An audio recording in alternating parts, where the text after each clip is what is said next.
Puntahan ho natin ang sitwasyon dyan ho sa mga Eastern Visayas na alam naman nga ho natin mga kabrigada na isa ho sa mga kumbaga pinakaunang nakadama ng bagsik nga ho ng bagyong Opong mga kabrigada. Puntahan ho natin si Brigada Carlos Sarino ng 93.5 Brigada News FM Tacloban dahil umabot na raw ho kabrigada sa mahigit 7,000 na mga individual ang apektado nga ho ng bagyo mga kabrigada. At meron na rin hong napaulat na nawawala raw ho na 7 individual. Diyan po sa may Eastern Samar, Gian Eastern Samar. Brigada Carlos Sarino, i-brigada mo! Brigada Live Report! Yes, Brigada Gab at Brigada Abner, tama po. Kanina or kahapon ay initial pa lang yon yung 6 sana yung nawawala or missing itong tumaob, Brigada Gab at Brigada Abner na ang initial natin na impormasyon kanina sa panayam natin sa Philippine Coast Guard Eastern Visayas ay galing daw ng Manicani Islands itong sasakyan pangdagat na kung saan tumaob kasama ng isang buntis base sa ating initial na impormasyon, isang buntis at mayroong kasamang bata. So ang unang initial natin na impormasyon ay 6 pero kanina ay 7 pala itong missing ngayon na pinakahanap ng ating Philippine Coast Guard. Samantala, ang data naman ng Philippine Coast Guard, itong mga apektado na mga individual sa buong Eastern Visayas ay aabot na sa 7,202 na ngayon ay nasa evacuation center.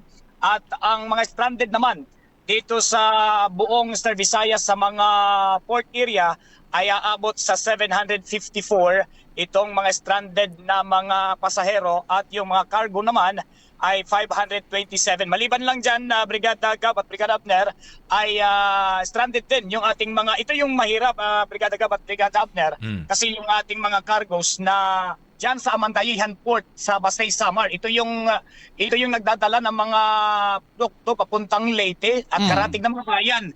Yun yung stranded din ngayon. Kahapon, nandun tayo, umabot na sa mahigit 200 na mga cargos ang nandyan na stranded ngayon at unti-unti na itong padami ng padami. Habang dito naman sa may Tacloban, yung papunta naman, itong mga cargos na cargo truck na papuntang Samar area ay stranded din. Kanina tiningnan natin at tinahanan din natin, aabot na ito mga higit siguro nasa 300 na mga cargo truck yung stranded ngayon sa Samar at sa Leyte, Brigada Gab at Brigada Abner.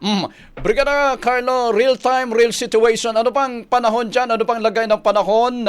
Kamusta yung sitwasyon dyan? Malakas ba ang pag-ulan? Malakas ba ang hangin dyan sa inyo ngayon?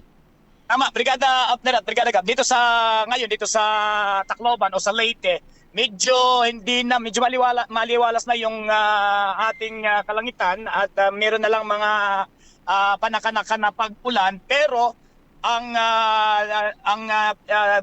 parang dinadaanan ngayon ng bagyo itong northern Samar. Medyo malayo-layo na tayo sa northern Samar, mga siguro mula dito sa Leyte, mula dito sa Tacloban.